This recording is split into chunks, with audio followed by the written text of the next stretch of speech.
তোমার মুখটা অনেক মায়াবী, যাকে এক কথায় বলে মায়াবতী।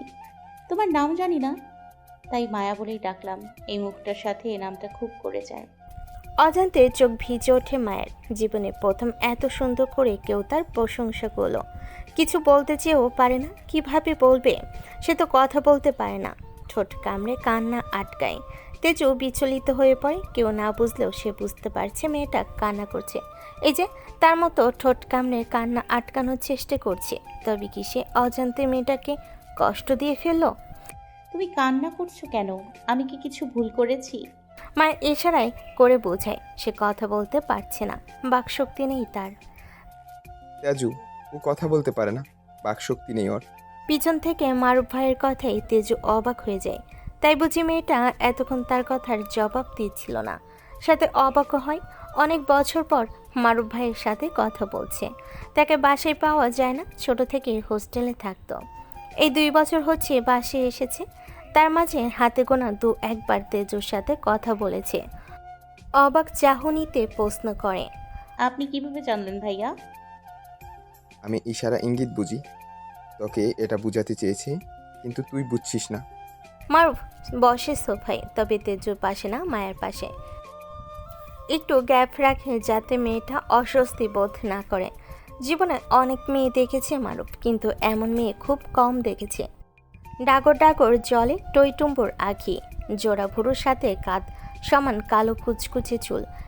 এত লম্বা না, হবে প্রায় 4 ফিট 9 ইঞ্চির মতো।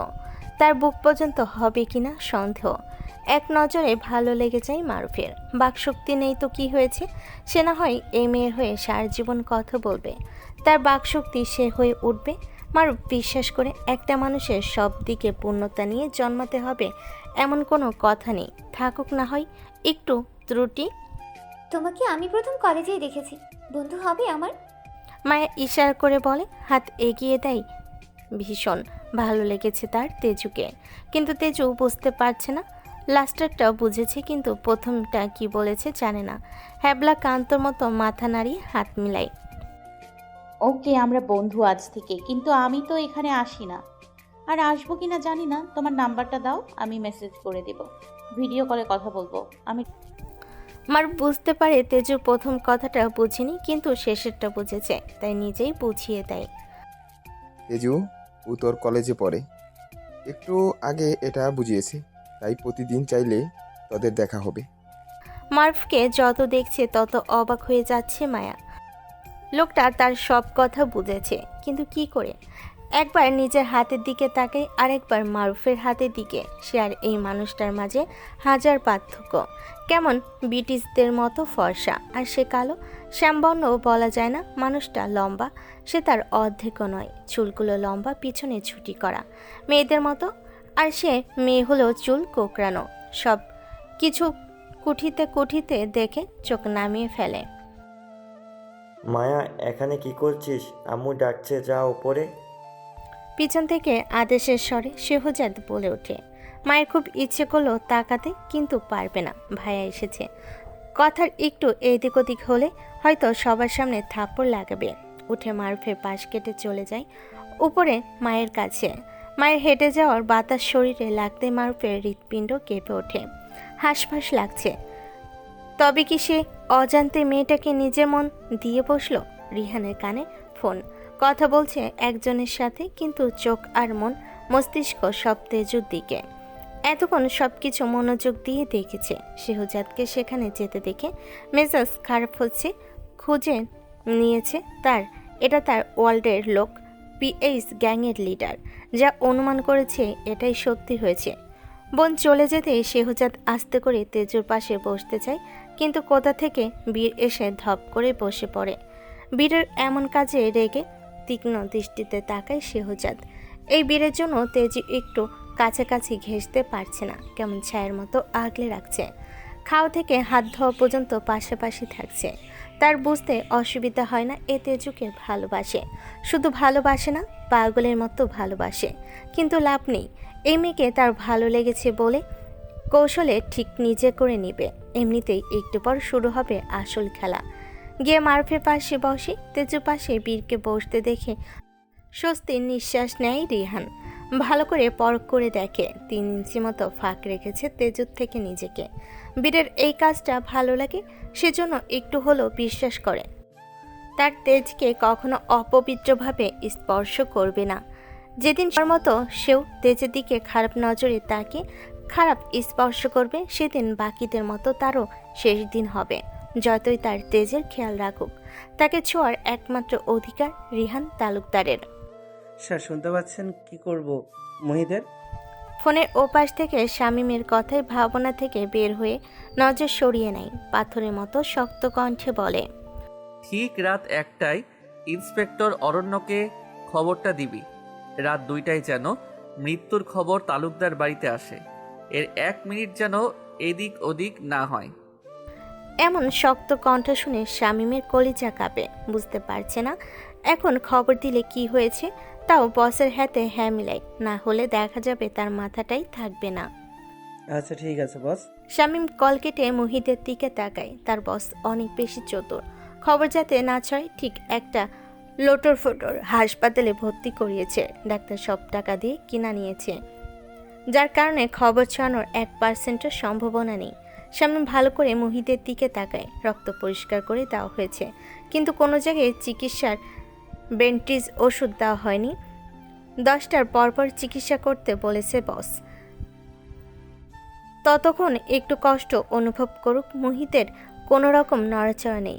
নাকে হাত দিলে বোঝা যায় না মরেছে নাকি বেঁচে আছে। কি ভয়ঙ্কর দেখতে লাগছে। কথায় আছে পাপ বাপকেও চায় না। আজ এই ধর্ষকের পতন হয়েছে তার বসের হাতে।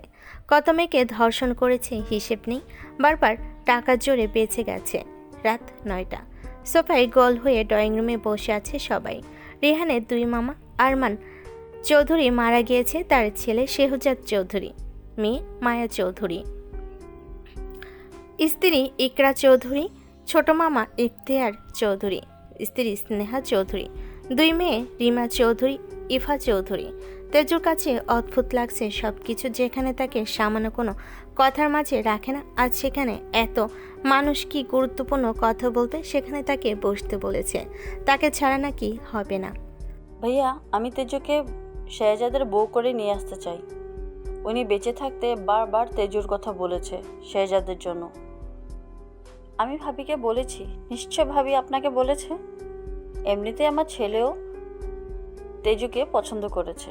চমকে যায় বীর, হাত মুঠো করে রাখে। আগে জানতো এমন কিছু একটা হবে। তেজু বিস্ময় নিয়ে প্রথমবার রিহানের দিকে তাকায়। কেন তাকিয়েছে জানে না, কিন্তু তাকায়। রিহান আগে থেকেই তাকিয়েছিল। চোখে চোখি হয়ে যায় দুজনের। রিহান দৃষ্টি ফিরিয়ে নেয়। এই চোখে চোখ রাখা তার জন্য অনেক বড় কিছু।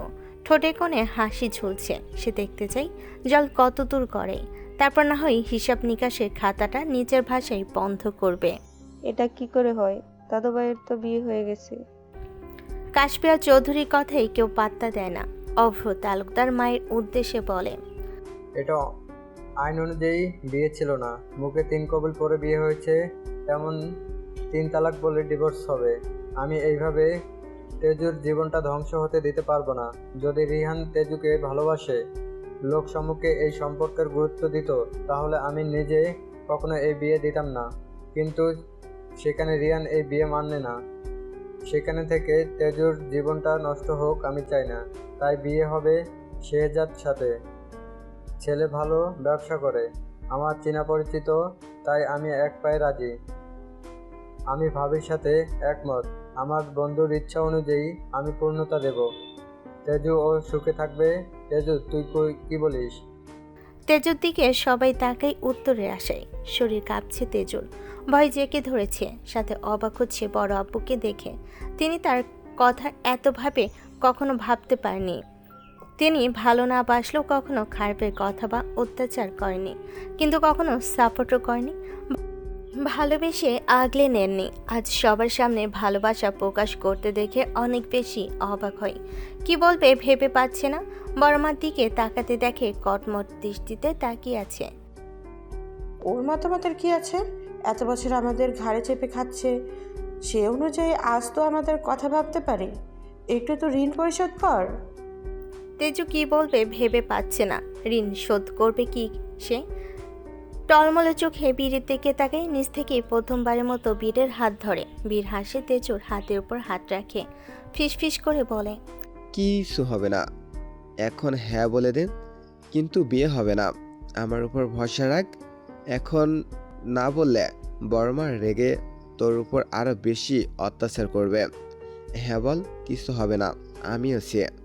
কানে বাজছে, আমার উপর ভরসা রাখ, আমি আছি।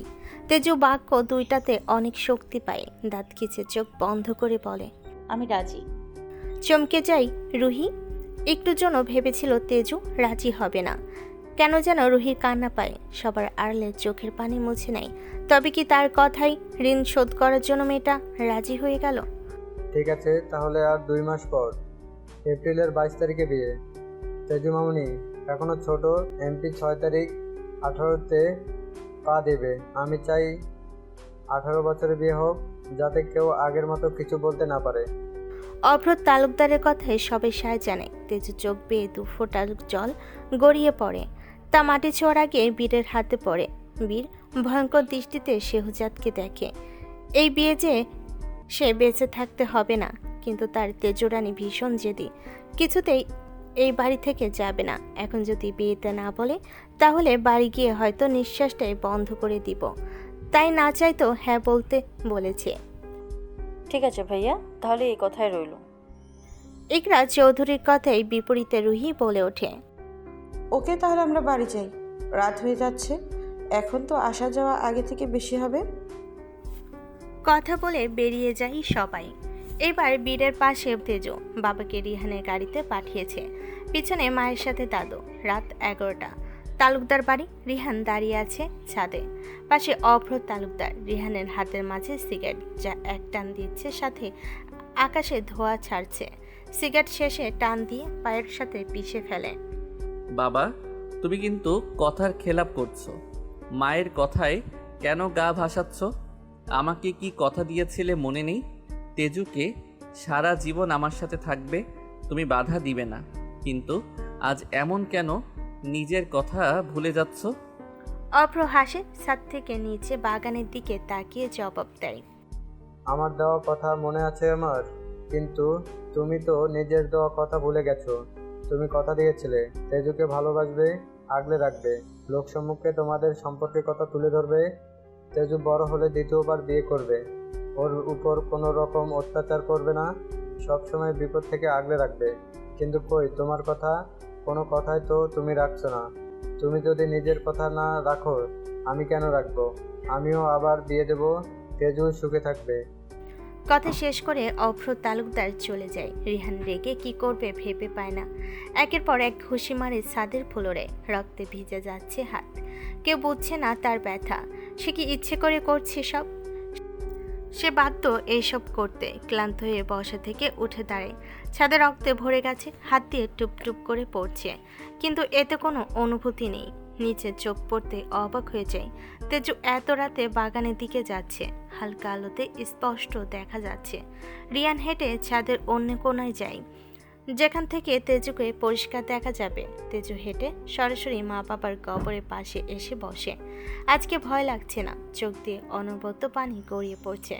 সবসময় দিনের বেলায় আসলেও আজ রাতে এসেছে। সে আর সহ্য করতে পারছে না। লোক সম্মুখে যতই ভালো থাকুক, বুকটা পড়ে যাচ্ছে। তেজু কিছুক্ষণ দাঁড়িয়ে থেকে স্থির চোখে তাকিয়ে থেকে হঠাৎ ধপ করে বসে যায় মাটিতে। অদ্ভুতভাবে দুইটা কবরকে জড়িয়ে ধরে। তেজু অনুভব করতে চাচ্ছে মা বাবাকে, কিন্তু সে পারছে না। তাকে জড়িয়ে ধরছে না মা বাবা। গলায় হাহাকারের কম্পন ভেসে আসে, যেন বুক ফেটে যাচ্ছে। বাচ্চাদের মতো হাত পা ছুঁড়ে কান্না করে অভিমানী গলায় অভিযোগ করে উঠল, কেমন আছো মা বাবা? তোমরা ভালো আছো খুব, তাই না? কিন্তু আমি তো ভালো নেই। আমি যে দুনিয়াতেই জাহান্নাম দেখছি। আব্বু, তুমি খুব বড় ভুল করেছো।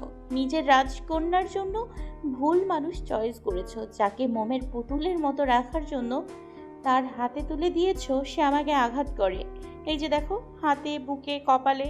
জানো, ওই দিন গরম গরম কফি ঢেলে দিয়েছে আমার হাতে, বুকে। খুব জ্বলছিল আমার। দাদু, বীর ভাই সামলে নিয়েছে, কিন্তু তারা তো আমার বাইরের ক্ষতগুলো সারালো। আমার ভেতরটা যে পুড়ে গেছে, আমি যে তিলে তিলে শেষ হয়ে যাচ্ছি। সেই ক্ষত কিভাবে সারবে বাবা? তুমি নিজের রাজকন্যাকে রাজরানীর মতো রাখার জন্য বিশ্বাস করে তাদের হাতে তুলে দিয়েছিলে, কিন্তু তারা কথা রাখেনি। আমাকে রাজরানী করে রাখেনি। জানো, কাজের মেয়েও আমার থেকে বেশি ভালোবাসা পায়। আমি তাদের কাছে ফেল না। তারা তোমার রাজকন্যাকে আবার বিয়ে দেবে বলছে, কিন্তু আমি চাই না। আমি এই বাড়ি থেকে যেতে চাই না। কি করব আব্বু, বলো না। চিৎকার করে কান্না করছে তেজু। হামাগুড়ি দিয়ে মায়ের মাথার কাছে আসে, গলা এবার আরো কেঁপে ওঠে, কান্নায় গুমড়ে যায়। আম্মু, তুমিও খুব পচা। তোমার মামনিকে ফেলে খুব সুখে আছো বাবাকে নিয়ে, তাই না? কিন্তু আমি তো ভালো নেই। তোমাদের সাথে আমাকে কেন নিয়ে গেলে না? জানো, যখন কারো মা ভালোবেসে কপালে চুমু খায়, আমার কান্না পায়। আমার খুব ইচ্ছে হয় সেই ভালোবাসা পাওয়ার, কিন্তু আমাকে দেওয়ার মতো মানুষ নেই। আমার খুব লোভ হচ্ছে আম্মু তোমার মুখে মামনি ডাক শোনার। তুমি চলে যাওয়ার পর কেউ আমাকে এই নামে একবারও ডাকলো না।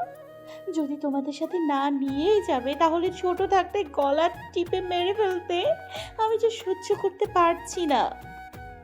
কান্নার সাথে একাধারে অভিযোগ করছে তেজু, প্রশ্ন করছে, কিন্তু উত্তর দেওয়ার মানুষগুলো নীরবে শান্তিতে শুয়ে আছে। পনের সাদা কাপড় মাটি লেগে রং চটে হয়ে গেছে। ডাগর ডাগর চোখগুলো পানিতে টইটুম্বুর। হামাগুড়ি দেওয়ার কারণে কোমর সমান চুল খুলে গেছে। দেখতে কেমন অদ্ভুত লাগে। তেজু নিঃশব্দে কান্না করছে। কিছুক্ষণ পর উঠে আবারও মায়ের কবরের মাঝখানে আসে। ঠিক পাশে মাটিতে একটা পুতুল, তাকে আঙ্গুল দিয়ে খুঁচিয়ে খুঁচিয়ে কান্না মুখে হঠাৎ হাসতে হাসতে পাগলের মতো সে আঁকা মাটির পুতুলের প্রতিচ্ছবিতে চুমু খায়। কণ্ঠস্বর ভাঙ্গা হাসির সাথে কাদো স্বরে মিলিয়ে যায়। তুই সবার কাছে নীরব হয়ে থেকে গেলি। কেউ তোর অস্তিত্বের কথা জানলো না, কেউ তোকে জানার প্রয়োজন মনে করলো না। তুই এইরকম সারা জীবন নীরব থেকে যাবি, কারো কাছে নিজেকে প্রকাশ করতে পারবি না। সেই আঁকা মাটিতে একাধারে চুমু খেতে খেতে তেজু বলতে থাকে, সাথে ফুপাচ্ছে। ছাদ থেকে মস্তকবিহীন লাশের মতো রিহান দেখে যাচ্ছে। ঘামছে রিহান, যে কোনোদিন আপসেট হয়নি, সে আজ ভীষণ ভয় পাচ্ছে। বুঝতে পারছে নিজের মৃত্যুর পথ সে নিজেই আস্তে ধীরে তৈরি করছে। চোখ লাল টুকটুকে হয়ে গেছে, ঠোঁট কামড়ে ধরে আছে, কিন্তু নিজের চেষ্টায় সফল হতে পারে না। জীবনে দ্বিতীয়বারের মতো চোখ থেকে পানি গড়িয়ে পড়ে। নীরব দৃষ্টিতে আকাশের দিকে তাকায়। কণ্ঠ ভারী, কিন্তু আবেগে ভেঙে পড়ে। সেই তার সত্যিটা বলে ওঠে, যেই দিন আমার মুখ থেকে ভালোবাসি শব্দটা শুনবি, সেই দিন তোর বুকে গুলি চলবে জান। একটু ভালোর জন্য তোকে আমি হারাতে পারবো না। এত অভিযোগ করিস না। আমি যে সহ্য করতে পারছি না, আমাকে একটু সময় দে। পৃথিবীর সব সুখ তোর পায়ের কাছে ফেলবো। ছাদে বসে কান্না করছে রিহান। কেউ এই অবস্থায় তাকে দেখলে হয়তো নিজেকে পাগল বলবে। আজ পর্যন্ত কেউ তার চোখের পানি দেখেনি। জীবনে একবার কেঁদেছিল, তাও এই নারীর জন্য। আজ আবারও কান্না করছে সেই নারীর জন্য। তাকে সবাই পাষাণ, জেদি, রাগী, গ্যাংস্টার, উগ্র হিসাবে চিনলেও তার মাঝে যে একটা মন আছে, তা সে খুব গোপনে এই নারীর জন্য সাজিয়ে রেখেছে। রিহান পকেট থেকে রুমাল বের করে চোখ মুছে নিল। উঠে দাঁড়িয়ে বাগানে তাকাই। নেই, চলে গেছে তেজ। নিজেও সিঁড়ি বেয়ে নিজেও নেমে যায়। হাসপাতাল, রাত 1টা। অরণ্য দাঁড়িয়ে আছে মুহিতের সামনে, তার সাথে কেউ নেই। একজন ফোন করে বলেছে তালুকদার বাড়ির ছেলে মোহিত তালুকদারকে কেউ মেরে হাসপাতালে ভর্তি করিয়েছে। টিমের অন্য সদস্যরা আসতে একটু দেরি হবে। খবর পাওয়া মাত্রই অরণ্য চলে এসেছে। তার চোখে আগ্রহ আর উদ্বেগ দুটোই মিশে আছে, যেন জানে কিছু ভয়ানক ঘটনা অপেক্ষা করছে। অরণ্যের কণ্ঠে কাঁচা কেঁপে ওঠে, হরফগুলো আসছে পরে ফিসফিস করে বলে, কেমন লাগছে মোহিত? চিনতে পারছো আমাকে? ফুলের ভাই অরণ্য চৌধুরী। মনে পড়ে সেই 2 বছর আগের কথা? মোহিত শুনে জবাব দিতে পারে না। কিভাবে দিবে? জিব্বা নেই। ঘরের পরিবেশ টানটান, তার নিঃশ্বাসও যেন অনির্দেশ্য। মোহিতের চোখে ভীতি, দুঃস্বপ্নের স্মৃতি জেগে ওঠে। সে ভুলে যেতে চেয়েছিল, কিন্তু অতীত তার কাঁধে লেগে আছে। অতীত 2 বছর আগে। দুপাশে বিনি করা ব্লু কালারের স্কুল ড্রেস, ক্রস বেল্ট, কোমরের বেল্ট, ওড়নাটা সামনের দিকে গিট মেরে ফেলে রাখা, ফুল লাফিয়ে লাফিয়ে হাঁটছে। আজ ভীষণ খুশি, কারণ তার বেস্ট ফ্রেন্ড তেজু। ফুলের খুশি দেখে তেজু খুশি। ফুলের হাসি তার ভালো দিনের সঙ্গী। আজকে অনেক কষ্ট করে স্কুলে এসেছে। সকাল 5টায় উঠে নামাজ পড়েছে, সবার জন্য নাস্তা বানিয়েছে, সব কিছু পরিষ্কার করেছে। তবুও বড় মা বলেছে না আসতে, কারণ দুপুরে রান্না করতে হবে। অনেক কষ্টের মধ্য দিয়ে এসেছে, থাপ্পড় খেয়েছে, টিফিন ঘন্টায় চলে যেতে হবে। সব কষ্টের উদ্দেশ্য একটাই, আজ এই চঞ্চল মেয়েটার জন্মদিন। নিশ্চয়ই ভাইয়ের সাথে ঝগড়া করে চলে এসেছে বরাবরের মতো তার উইশের আশায়। আমাকে গিফট দেবে না হানি? হানি ডাকটা শোনার সাথেই তেজুর মন শান্তির ছোঁয়া পায়। গিফট? তেজু মনে পড়ে 5 দিন আগে বীর ভাইকে বলে গিফট এনে রেখেছে। সে ছটফট করে ব্যাগ খুলে সুন্দর একটা পুতুল, কাছের ভিতরে সাদা ফুরকে, যেন রমণীটা তার ফুল বানু। খুব দামি মনে হয়, জানে না সে। এগিয়ে দেয় ফুলের দিকে। ফুল হাতে নেয়, কিন্তু মুখে হাসি নেই। সে অন্য কিছুর আশা করেছিল প্রতি বছরের মতো, কিন্তু হানির হাতে তো এবার সেটা নেই। মন খারাপ হয়ে যায়। তেজু সব দেখে মুচকি এসে বের করে নিজের তৈরি সাদা কাপড়ের মোড়ানো রুমাল। তার উপর কালো সুতোয় চকমক করে আমার ফুল বানু। খুশিতে চোখ চকচক করে ওঠে ফুলের। রুমালটা তার হানির বানানো। তাড়াতাড়ি করে কাচের পুতুলটা তেজুর হাতে ধরিয়ে দেওয়া হলো। হানি, এটা আমার জন্য? খুব সুন্দর হয়েছে। বরাবরের মতো সরল প্রশ্ন, যা প্রতি বছরই করে, জানে তার জন্য, তাও জিজ্ঞেস করে। তেজু অবাক হয়ে যায়। ফুলকে যত দেখে তত ভালো লাগে। তেজু মুগ্ধ চোখে তাকিয়ে আছে ফুলের হাসি খুশি মুখটার দিকে। সামান্য তারটার জন্য এই দামি পুতুলটা অবহেলা করলো। তেজু হঠাৎ রাস্তার মাঝে শক্ত করে জড়িয়ে ধরে তার ফুল বানুকে। কেন যেন তেজুর ভয় লাগছে। হানির এমন জড়িয়ে ধরে দেখে ফুলও জড়িয়ে ধরে। ফুল, তুই কখনো আমাকে ছেড়ে যাবি না। আমি তোকে ছাড়া থাকতে পারবো না, ভীষণ ভালোবাসি। আমিও হানি। টং দোকানের পাশ থেকে মোহিত তীক্ষ্ণ চোখে তাকিয়ে আছে ওদের দিকে। পাশে তার 2 বন্ধু। মোহিতের বন্ধু খোঁচা দিয়ে বলে ওঠে, কিরে মাম্মা, ওটা কে? তা অনেক চেষ্টা করলি পটানোর, কিন্তু মেয়েটা তো তোকে তেজি পাত্তাই দিল না। মোহিতের গায়ে উষ্ণতা ছড়ায়, রাগ আর লোভ মিশে আছে। লোভুতোর চোখে ফুলের শরীর তার কাছে পরকীর্ত। তার জীবনে কত মেয়ে এসেছে গিয়েছে হিসেব নেই। ইতিমধ্যে 4টা ধর্ষণের মামলা খেয়েছে। কেউ 2 দিনের বেশি জেলে থাকতে হয়নি। টাকা যখন কথা বলে তখন এসব ধর্ষণ করা কোনো ব্যাপার না। এই মেয়েটাকে পেতে সে বহু চেষ্টা করেছে, কিন্তু মেয়ে পাত্তা দেয়নি। ভাইয়ের ভয় দেখে, মনে মনে শপথ করে আজ স্কুল থেকে ফেরার পথে দেখে নেবে। 4টা বাজে স্কুল থেকে ফিরছে ফুল। ঠিক সেই রাস্তা দিয়ে তার হানি নেই। টিফিন টাইমে দুপুরে চলে গিয়েছে। হাতে মুড়িয়ে রেখেছে তেজুর দেওয়া রুমাল। পুতুলটা ব্যাগে রেখে নিয়ে যাচ্ছে, রুমালটা হাতে, যা কিছুক্ষণ পরপর চুমু খাচ্ছে। খুশি মনে ব্যাঙের মতো লাফিয়ে বেড়াচ্ছে। সামনে হঠাৎ একটি গাড়ি এসে থামে। ফুল চমকে দাঁড়ায়। ফুল, কোথায় যাচ্ছিস? আজ বরণ বাড়ি না গিয়ে আমাকে খুশি করে দাও। মোহিতের কথায় ফুল পিছু হটে। মোহিত পাগলের মতো হেসে এগোয়। খপ করে ফুলের হাত ধরে গাড়িতে টেনে নেয়। পেছন থেকে 2টা স্কুলের মেয়ে এই দৃশ্য দেখে ভয়ে কিছু না বলে পালিয়ে যায়। প্লিজ আমার কাছে আসবে না? ফুল বলতে বলতে পিছিয়ে যায়। মোহিত পাগলের মতো হাসছে, সামনে এগিয়ে আসছে। হঠাৎ হাত ধরে কোমর বেল্ট টেনে ছিঁড়ে দেয়। ওনাটা টেনে ফেলে দিল। ফুলের বুকে সুনির্দিষ্ট কিছু নেই, বিচ্ছিন্নতা ছড়ায়। তুচ্ছ অবস্থায় আড়াআড়িভাবে দেওয়ার চেষ্টা করলেও পারে না। মোহিত এক হাতে ধরে রেখেছে। মোহিতের 2 বন্ধুরা নিক রিয়াজ অপমানজনক হেসে রেকর্ডিং করছে। মামা, এটা আমার শিকার। প্রথমেই আমি মজা নিব, তারপর তোরা নিস। কথা বলে ঝাঁপিয়ে পড়ে ছোট্ট ফুলের ওপর। ফুল দিক বেদিক হারিয়ে ফেলে, চাইলেও শোক দিতে পারে না। চিৎকার করে কান্না করে। পরিবেশ ভারী হয়ে ওঠে। এই পাষাণ লোকেদের হৃদয় অবচেতন। তাদের মন ভিজে না ফুলের চোখের পানিতে। 1 ঘন্টা ধরে মোহিত নির্যাতন চালায়। এরপর তার বন্ধুদের উদ্দেশ্যে বলে ওঠে, এখন তোদের পালা, যা ইচ্ছা করো। মোহিতের বলতে দেরি, তাদের ঝাঁপিয়ে পড়তে দেরি নেই। ছোট ফুল নেতিয়ে গেছে, তার বলার মতো শক্তি নেই। এক দৃষ্টিতে ব্যাগের দিকে তাকিয়ে আছে। পুতুলটা ভেঙে গেছে। ব্যাগ কাঁধ থেকে নিয়ে উপরে ফেলার কারণে নিঃশ্বাস বন্ধ হয়ে আসে। বুঝতে পারে পৃথিবীতে এইটুকু সময় ছিল তার।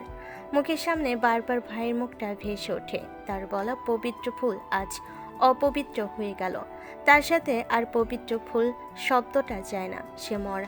সে মারা গেলে তার ভাই থাকবে কিভাবে?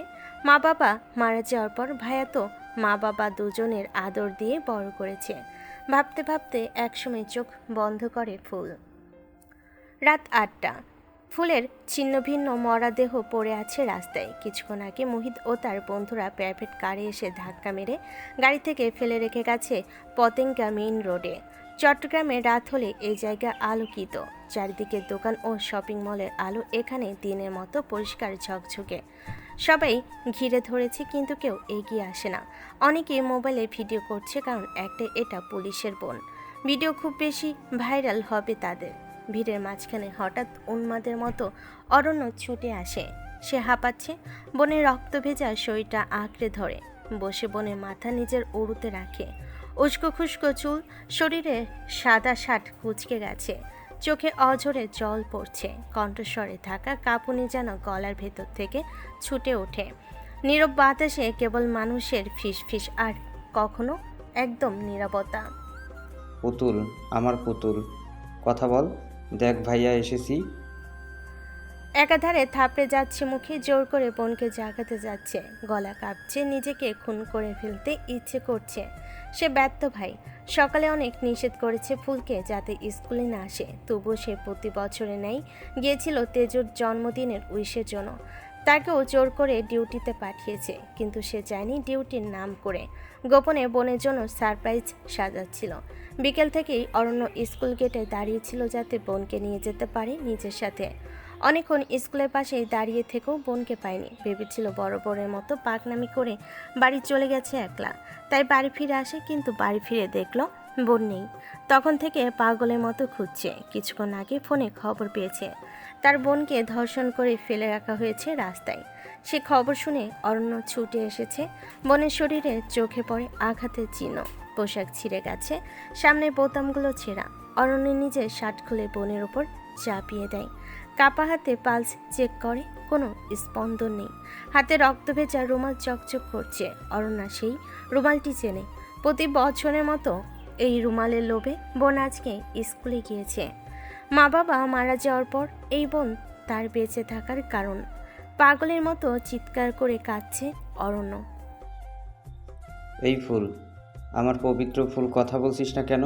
দেখ ভাইয়া এসেছি। ভাইয়াকে বল না কে করেছে এসব। চোখ খোল না। দেখ ভাইয়ার দম বন্ধ হয়ে যাচ্ছে। দেখ ভাইয়ার দম বন্ধ হয়ে যাচ্ছে। এই যে দেখ ভাইয়ার বুকটা পুড়ে যাচ্ছে। তুই কি করে ভাইয়াকে একা ফেলে যেতে পারিস? ওঠ না বোনু, ভাইয়াকে আদর কর, শাসন কর, চুল টেনে দে, ধমক দে। অরণ্যের মুখের শব্দগুলো সেই পথে ভেঙে কেটে যাচ্ছে। আস্তে পড়া মানুষ সব মিলিয়ে স্তব্ধ। অরণ্যর আহাজারিতে ফুল কোনো জবাব দেয় না। তার চারপাশে থাকা মানুষেরা হতভম্ব। কেউ কেউ মোবাইলে ভিডিও করে, কেউ নীরব। কে করেছে আমার ফুলের সাথে এটা? চিৎকার করে জানতে চাই কেউ, কিন্তু কেউ জবাব দেয় না ভয়ে। কিছুক্ষণের মাঝে একজনের রিক্সা চালক সাহস করে বলে, তালুকদার বাড়ির ছেলে মোহিত তালুকদার। এই নাম শুনে অরণ্য রাগে ফেটে পড়ে। বোন থাকে অনেকবার অভিযোগ করেছে, কয়েকবার মোহিতকে শাসিয়েছে, কিন্তু কিছুদিন ধরে বোন আর কিছু বলেনি, তাই ভেবেছে হয়তো আর ডিস্টার্ব করে না। মুহূর্তেই পুলিশ আসে, পরিস্থিতি সামাল দেয়। ফুলকে স্ট্রেচারে তুলে গাড়িতে নেওয়া হয়। অরণ্য পুলিশের গাড়িতে ওঠে, চোখে অদম্য প্রতিজ্ঞা আর বুকের ভেতরে ছড়িয়ে থাকা প্রতিশোধের আগুন নিয়ে। রাত 9টা। অরণ্যের পরনে সাদা পাঞ্জাবি। কিছুক্ষণ আগে জানাজা পড়ে দাফন হয়ে গেছে তার পবিত্র নিষ্পাপ ফুলের। অরণ্যের হাতের তালুতে কবরে মাটি লেগে আছে। সে মাটিটাকে ছুঁয়ে দৃঢ়তা চোখে অশ্রু নিয়ে বলে, আমি এই মোহিত তালুকদারকে কখনোই ছাড়বো না। অরণ্য তার পুলিশ টিমকে নিয়ে তালুকদার বাড়ির দিকে রওনা দেয়। প্রতিশোধের প্রতিজ্ঞা নিয়ে পায়ের উপর পা তুলে সোফায় বসে আছে মোহিত। কোনো অপরাধবোধ নেই তার মাঝে। এ নিয়ে তার কোনো মাথা ব্যথা নেই। চিৎকার করে তেজুর উদ্দেশ্যে বলে, কি হয়েছে? আর কতক্ষণ লাগবে? কিচেনে তেজও শরবত বানাচ্ছে। মোহিত ভাইয়া এসে অর্ডার দিয়েছে লেবু দিয়ে শরবত বানিয়ে দিতে। সে নাকি অনেক ক্লান্ত, তেজু তাই শরবত বানাচ্ছে। সে জানে না এই ক্লান্তি তার ফুলবানুকে নষ্ট করার কারণে। যদি জানতো হয়তো শরবতের বদলে বিষ দিত। শরবত বানানো শেষ করে তেজু ড্রয়িং রুমে এসে মোহিতের দিকে এগিয়ে দেয়। মোহিত তেজুকে আগাগোড়া পর্যবেক্ষণ করে, যেন সেকেন্ডের মধ্যে তেজুর শরীর মেপে ফেলে। মোহিত হাত বাড়ে, তেজু শরবতটা বাড়ে। ঠিক তখনই কেউ একজন লাথি মেরে শরবতটুকু ফেলে দেয়। You are under arrest mister Mohit Talukdar. অভিযোগ? আপনার নামে কেস ফাইল করা হয়েছে। আপনি মিস্টার মোহিত তালুকদার অরণ্য চৌধুরীর বোন ফুলকে স্কুল থেকে তুলে নিয়ে ধর্ষণ করেছেন।